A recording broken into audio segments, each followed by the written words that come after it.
irmãos para se colocarem em pé, por favor. E como eu costumo fazer, quero pedir às irmãs, às mulheres, para abrirem as vossas Bíblias no livro de 1 Pedro, capítulo de número 2 e verso de número 9. As mulheres, 1 Pedro, capítulo de número 2 e verso de número 9. E os homens, por gentileza, abra sua Bíblia em Gênesis, capítulo de número 37 e verso de número 23 e 24. As mulheres, 1 Pedro, capítulo 2 e verso 9, e os homens, Gênesis 37, versos 23 e 24.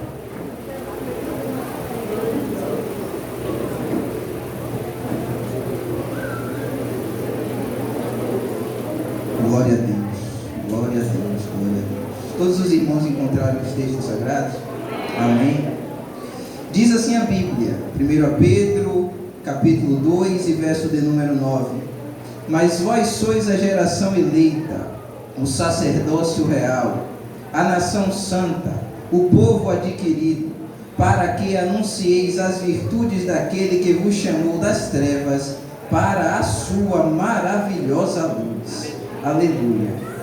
Gênesis capítulo de número 37, versos 23 e 24, diz da seguinte maneira: E aconteceu que, chegando José a seus irmãos, tiraram a José a sua túnica, a túnica de várias cores que trazia, e tomando-no, o lançaram na cova. Porém, a cova estava vazia, não havia água nela. Amém? Podeis assentar. Meus queridos irmãos, antes de adentrarmos um pouco nestes textos sagrados, eu não posso deixar de agradecer a Deus pela rica e honrosa oportunidade. Estava falando ao pastor Israel que fico muito honrado e feliz de estar aqui ministrando a palavra de Deus, mas para mim é uma grande responsabilidade, é muito complicado e difícil pregar para a juventude da minha igreja e para a minha igreja, porque eu sei que os irmãos já estão acostumados conosco e muitas vezes estamos esperando algo diferente em termos de pessoa. Mas já foi dito aqui que o dono da festa é que importa. Portanto, nessa noite eu espero que Jesus ele fale conosco através dessa palavra. Eu quero agradecer ao pastor Israel pelo convite, juntamente com todo o departamento. Quero dizer que tenho muito orgulho de fazer parte do conjunto de jovens e adolescentes da igreja. Tenho muito orgulho deles, me sinto muito bem aqui e não tenho vergonha de passar em local nenhum e dizer que faço parte da juventude do quilômetro 17. Para mim, isso é motivo de muito orgulho. Quero cumprimentar também o meu pastor Pereira, cumprimentar a todos os pastores, obreiros que estão aqui e dizer que interceda aí para que Jesus fale conosco algo diferente nessa noite.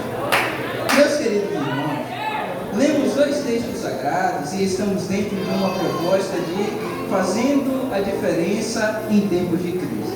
Eu costumo, no momento de ministrar a palavra de Deus, sempre tentar seguir as diretrizes de orientação dos temas dadas pelas lideranças, porque entendo que há um esforço de oração, de busca, para que esses temas surjam e para que as festas sejam realizadas. E pedindo a Deus uma palavra para essa noite, me veio ao coração esses dois textos. Eu sempre utilizo dois, ou na maioria das vezes que prego, porque depois que eu descobri que a Bíblia explica a própria Bíblia, eu sempre tento encontrar, com a ajuda de Deus, dentro dos textos sagrados, conexões que vão nos ajudar a serem melhores para a glória do seu nome. E no texto que lemos de Pedro, estamos dentro de um contexto social onde todos os irmãos daquele momento estavam passando por uma grande crise. O Império Romano estava oprimindo tanto a igreja que muitos cristãos estavam sendo mortos, torturados, perseguidos, arrasados.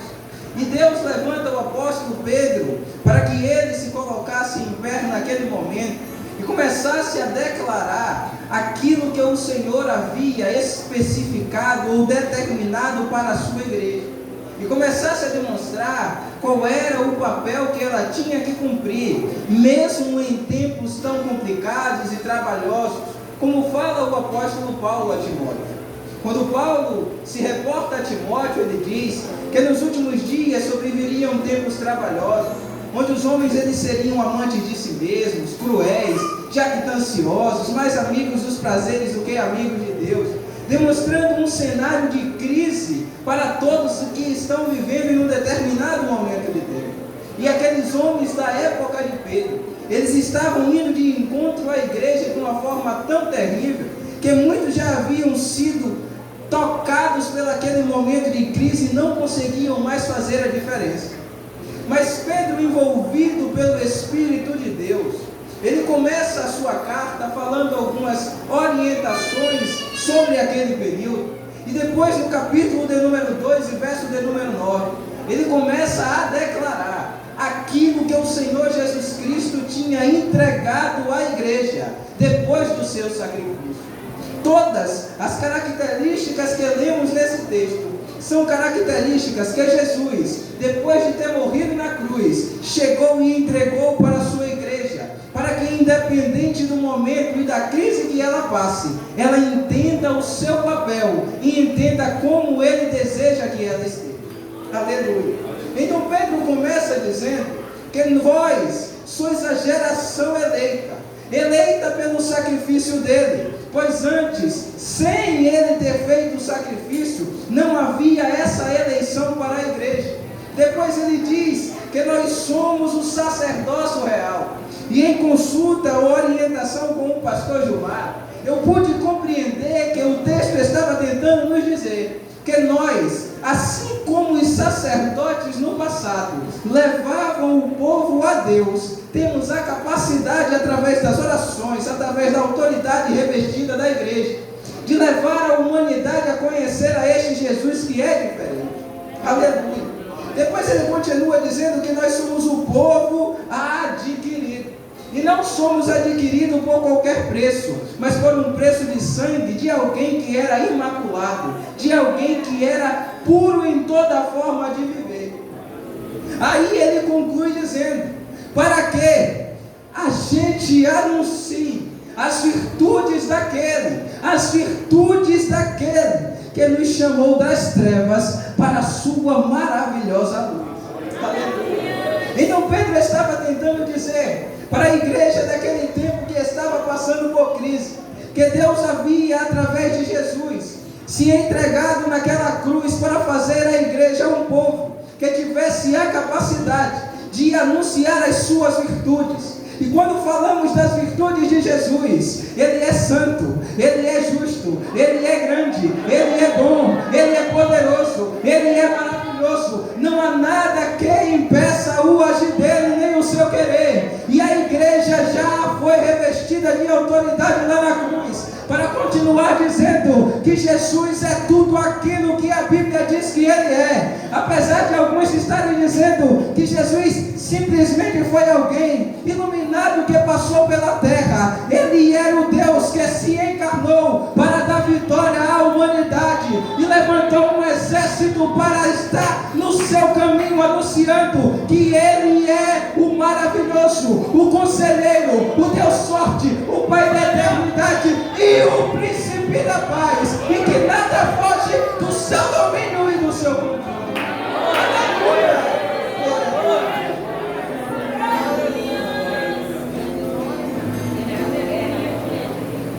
Então Pedro declara de forma maravilhosa para os irmãos daquele período de crise que o seu papel ainda estava garantido, porque a garantia do desenvolvimento da igreja não estava fundamentada na palavra de homens, mas estava fundamentada no sacrifício de Cristo. E quando olhamos para os dias que estamos vivendo, percebemos que também estamos passando por diversas crises. Olhamos para as questões morais do nosso tempo, e os papéis, os valores, até aspectos científicos e biológicos, eles estão sendo transformados, eles estão sendo modificados, e querem que a igreja adera a tudo que está vindo por aí, querem que ela aceite tudo que está vindo por aí, mas o Senhor, através de Pedro, já está nos mostrando que o nosso papel não é aceitar tudo que vem, mas é anunciar as virtudes. Não é aceitar tudo que está dizendo é certo, é anunciar aquilo que Ele determinou como certo. Não é estar aceitando tudo que vem, mas é estar dizendo aquilo que Ele deixou escrito na lâmpada para os pés e na luz para o caminho. É o modelo de vida para se seguir. Aleluia. Então estamos vivendo um período no qual a crise espiritual, social, ela está se crescendo a cada dia mais. E quando olhamos para nós como igreja, o Senhor já nos reservou, ou já nos revestiu de autoridade para a gente ter a capacidade de falar das suas virtudes. Só que existe um grande problema. Muitas vezes as crises estão por aí atingindo a igreja em termos coletivos e em termos globais. Mas nós, como seres humanos, além das crises que existem no meio social e espiritual, passamos pelas nossas crises pessoais. Passamos pelas dificuldades que são íntimas e individuais de cada um de nós. E muitas vezes olhamos para as nossas crises e perguntamos: como é, Senhor, que eu vou fazer a diferença, estando vivendo isso que o Senhor está permitindo na minha vida? Como é que eu vou fazer a diferença no estado que eu me encontro? Aleluia. E quando lemos o texto de Gênesis, percebemos que havia um jovem, como nós que estamos aqui nesta noite, que ele foi chamado por Deus para fazer a diferença. E quando ele é chamado, o texto vai mostrar que Deus lhe dá dois sonhos inefáveis e interessantes. O primeiro mostrava que ele reinaria sobre os seus irmãos. O segundo mostrava que ele reinaria sobre os seus pais e sobre toda a sua casa. E quando ele recebe esse sonho, ou essa visão daquilo que Deus estaria fazendo com ele, começa a brotar no coração dos irmãos um sentimento inverso, para tentar destruir aquele que ia fazer a diferença para todos. E eles começaram a tramar: vamos matar esse José sonhador, vamos acabar com a sua vida, vamos destruir aquilo que ele acha que vai alcançar e aquilo que ele acha que vai desenvolver. E em uma determinada reunião, eles determinaram: vamos matar. Mas alguém se levanta e diz: não vamos matar ele não. Vamos pegar ele e lançar dentro de uma cova ou dentro de um poço. E vamos deixar ele lá e dizer que nada aconteceu, que não deu para ele voltar e que foi tragado e que foi destruído. Aleluia.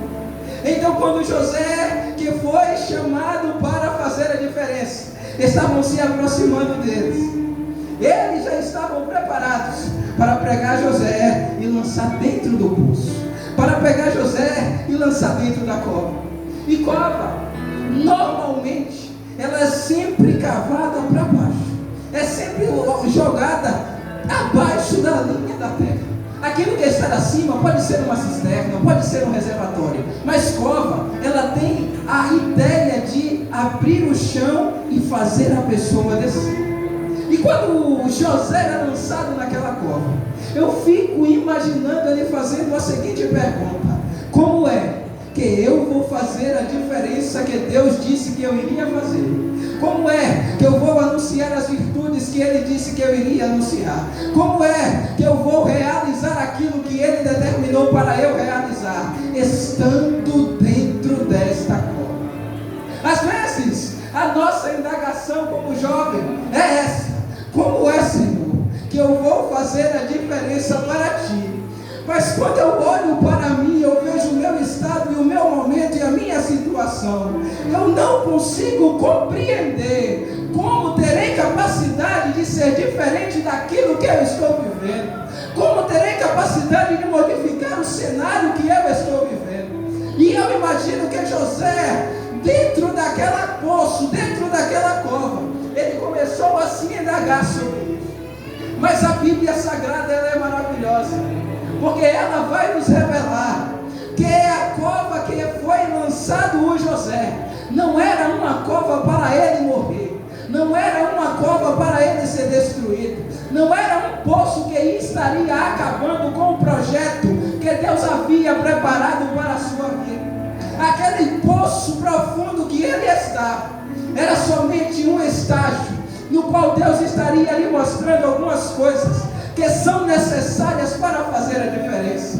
Tem gente que está no meio ou no fundo do poço e não está entendendo por que, Senhor, eu estou nesse fundo de poço. Eu quero trabalhar para o Senhor, eu quero desenvolver as coisas para Ti, eu quero fazer melhor e eu quero ser alguém diferente no Teu reino, mas eu estou em um lugar que é difícil de sair, que é complicado de estar. Aleluia. Mas quando olhamos a Bíblia Sagrada, percebemos que é o fundo do poço, é um local onde Deus ensina lições para todos nós, que nos dá a capacidade de fazer a diferença para Ele. Como eu já disse, o fundo do poço, o poço, ele é para baixo, ele tem que ser cavado. E todo mundo que cai no fundo do poço, a primeira coisa que ele entende é: eu sou pequeno, mas existe alguém que é maior do que eu. Quando Deus permite que José vá ao fundo do poço, ele estava dizendo: eu vou fazer a diferença através da sua vida, mas eu quero que primeiro você entenda que você é pequeno e o grande na sua vida sou eu. O grande na sua história sou eu. Aquele que vai fazer a coisa acontecer sou eu. E não é você através do seu braço que vai fazer tudo se suceder. Então José estava no fundo do poço e Deus lhe ensinando: o grande na sua vida sou eu. E quando olhamos a Bíblia Sagrada, vamos perceber que ela vai nos demonstrar homens que se achavam grandes, mas que Deus levou também para o fundo do poço para entender que Ele que é grande na vida de todos. Havia um homem que a Bíblia diz que ele era grande no meio dos seus, chamado Naamã. E esse Naamã, ele era grande, poderoso no seu império e desenvolvia bem no exército. Mas havia um problema de saúde nele, que era uma lepra. E ele precisava ser tratado daquela lepra para poder viver melhor. Só que em um determinado momento da história, esse homem ele leva para sua casa uma menina que era de Israel. E essa menina de Israel conhecia um profeta que era cheio do Espírito Santo e fazia diferença no seu tempo. E em um momento oportuno ela diz: minha senhora, se o nosso Senhor ele conhecesse um profeta lá de Israel, ele ficaria limpo no momento em que ele o conhecesse. Então Naamã soube dessa notícia e ele pega essa história e vai até o seu rei e diz: tem alguém em Israel que resolve o problema de lepra que eu tenho, eu preciso ir para lá ser curado. E o rei manda um edito para o rei de Israel e diz: olha, está indo aí Naamã, e quando ele chegar, é para o profeta e curar ele e limpar ele dessa lepra. Quando Naamã chega lá com este edito ou com esta carta escrita, o rei rasga as suas vestes e começa a dizer: sou eu porventura Deus para realizar tal obra na vida deste homem? E aí todos olham para ele e o profeta Eliseu que estava lá diz: não se preocupe, traz ele para mim, que eu vou mostrar que aqui nessa terra tem profeta. Aleluia.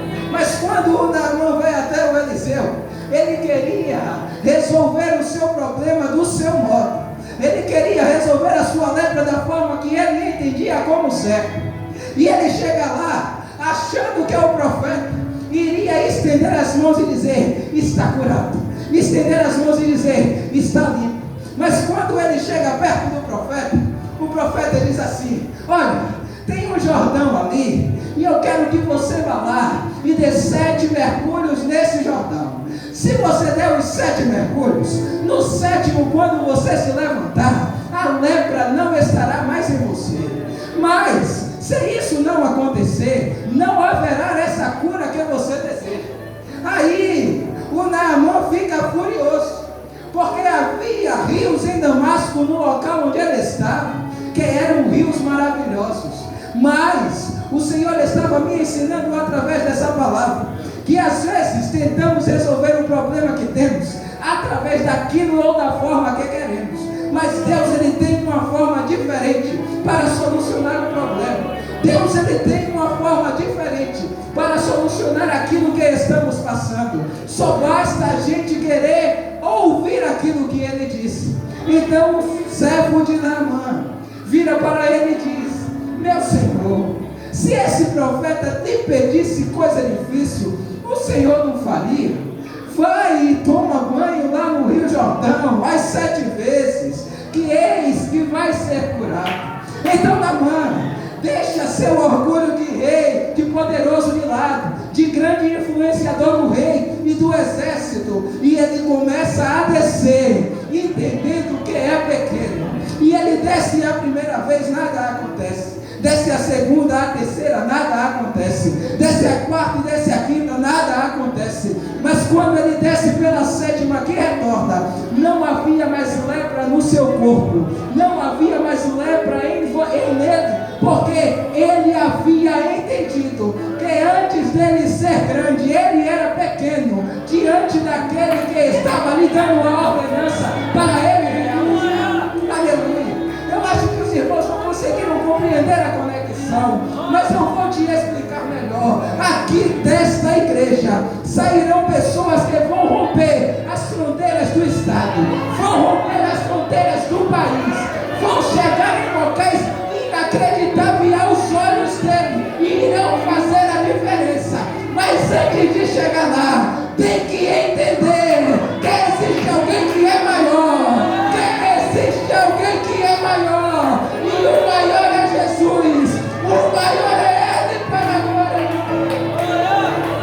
Aleluia! É por isso que o apóstolo Paulo ele vai dizer: qual a profundidade da riqueza, tanto da sabedoria quanto do conhecimento de Deus. Quão insondáveis são os seus juízos, e inescrutáveis os seus caminhos. Quem deu a ele primeiro para que ele restitua? Quem foi o seu conselheiro? Porque dele, por meio dele e para ele são todas as coisas, eternamente e amém. Ei, o Senhor fará da gente um pouco de diferença, mas o maior sempre será ele, porque a glória ele não passa para ninguém e ele não divide com ninguém. Aleluia! Aleluia!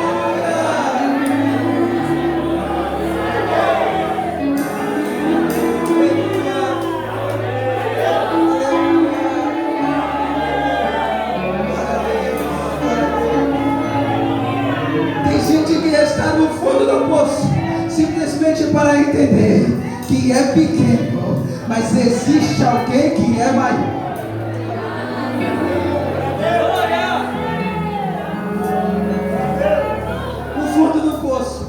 É um local que normalmente quem está tem uma sensação de solidão terrível. Ele olha para um lado e não vê ninguém, ele olha para o outro lado e não vê ninguém, e ele se sente como o povo de Sião, dizendo: realmente o Senhor nos desamparou e nos deixou só diante desta situação.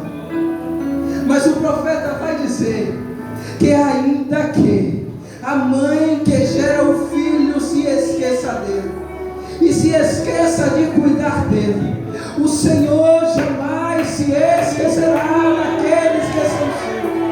Por mais que esteja sozinho no fundo do poço, o Salmo 139 vai nos revelar: para onde eu irei do teu espírito e como eu me esconderei de ti. A gente só interpreta isso dizendo que Deus está em todos os lugares nos observando, mas não é somente nos observando, Ele está em todos os lugares para não nos deixar só. E aí, se a gente subir aos céus, Ele está lá conosco. Se a gente descer as profundidades, Ele vai estar lá conosco. Se a gente for nos ares, Ele estará conosco nos ares. Ele não está te deixando só neste poço, é simplesmente para mostrar que Ele está contigo. Ele está contigo. Eu posso até te esquecer, mas Ele jamais te esquecerá. Sabe seu nome, seu endereço, sua história, seu futuro e tudo o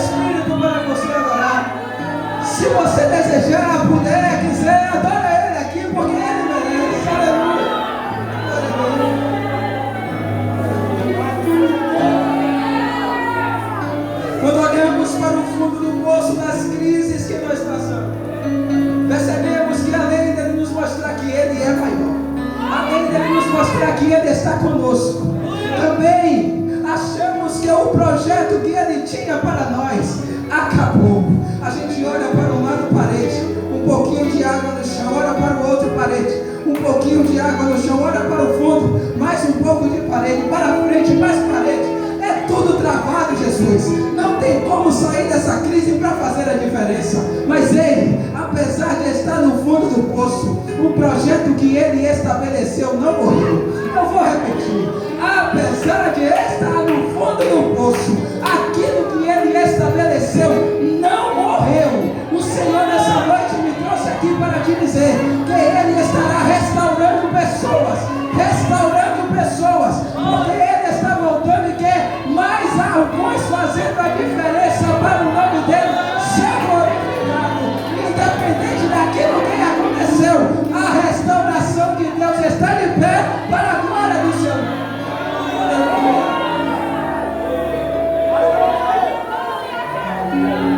Quando eu falo em projeto, o Elias, ele foi chamado pelo Senhor para desenvolver o projeto de fazer a diferença no ministério profético.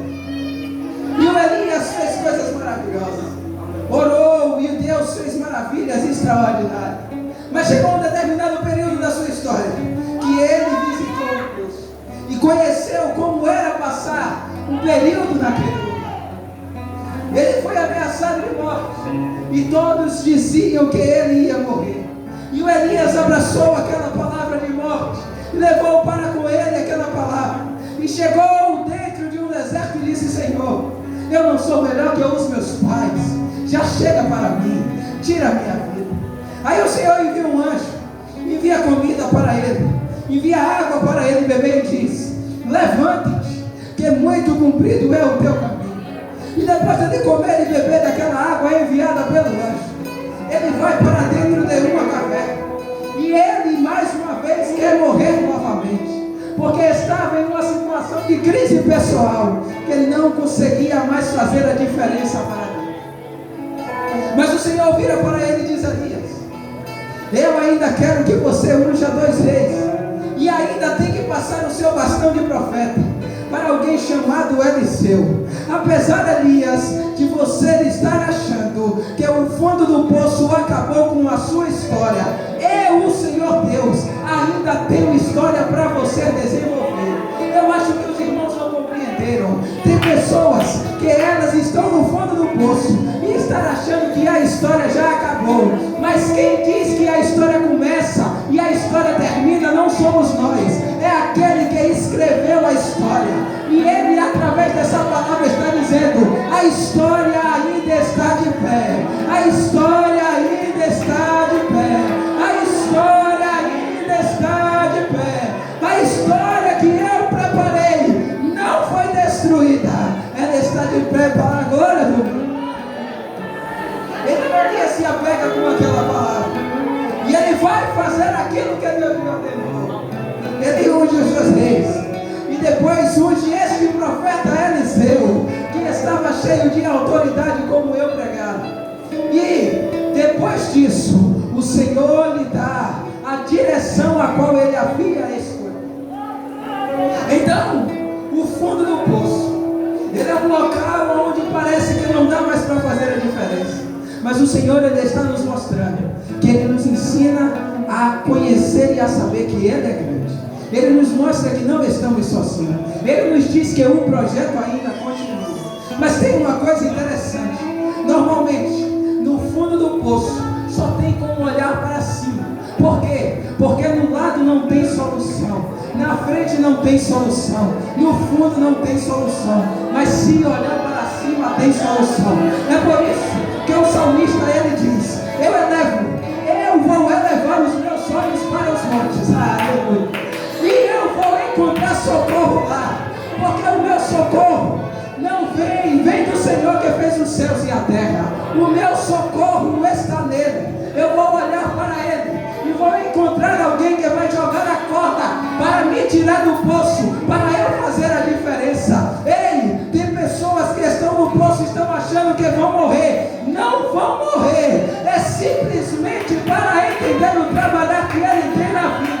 Porque o fundo do poço é local de morte para quem não tem Jesus, mas para quem tem ele. Ele manda a corda da tirar de lá e levantar para a glória do nome dele.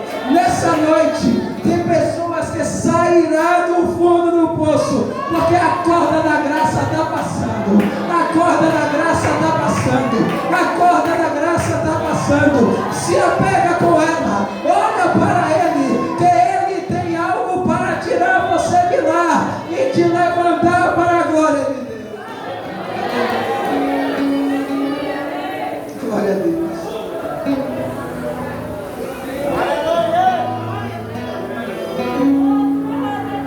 Portanto, o fundo do poço não foi reservado para nos matar, simplesmente foi reservado para o Senhor revelar aquilo que Ele tem. Tem jovens e adolescentes, como eu que estou aqui pregando, que eles se encontram no fundo do poço por uma palavra, às vezes por uma situação, e o diabo está dizendo a ele: vai, é momento de se jogar nas drogas e acabar com tudo. Vai, é momento de beber até se acabar. Vai, não tem mais solução para isso que você está vivendo. Corta o braço, corta a perna, vai se mutilar, tira a dor que está dentro e joga para fora do corpo. Mas a palavra de Deus hoje é a seguinte: em vez de morrer no fundo do poço, olha para mim que estou em cima, e quer te chamo, e quer te ajudo, e quer te sustento. E ele diz: eu tomo você pela tua mão direita e te digo: não temas, eu te ajudo. Quando passarem pelo vento, eu estarei contigo. Quando passarem pelo mar, eles não irão te submergir. Quando passarem pelo fogo, ele não arderá em ti, porque eu, o Senhor, estarei contigo, como estive com Sadraque, Mesaque e Abednego. O fogo passou e eu estava dando livramento. O fogo queria matar, mas eu estava dizendo: não morre até realizar aquilo que eu tenho para realizar. Não vai até fazer aquilo que o Senhor reservou para mim. Que nessa noite as crises do fundo do poço não impeçam dentro do nosso coração e entendimento aquilo que Ele nos chamou para fazer, que é fazer a diferença nessa geração. Assim eu agradeço por